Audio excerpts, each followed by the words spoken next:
शिवरात्रि के 9 दिन 9 माताओं के बारे में नहीं पता?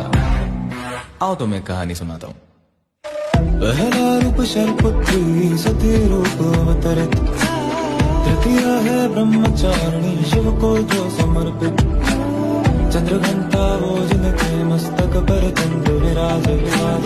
कुष्मांडा माँ सब ब्रह्मांड को खुद से उपाधि, स्कंद माता का पंचमी सर्व मोक्ष अंतया, छठवीं माँ कात्यायनी कष्ट रोग सब हरण, काल हरे काल निवारे भूत प्रेत दर कहाँ पे, वैसे भी मुक्त सदा हो काल रात्रि जहाँ पे, श्वेत वस्त्र महागौरी अष्टमी को विराजे, सिद्धिदात्री हो नवमी हाथ चक्र वो साजे दोनों,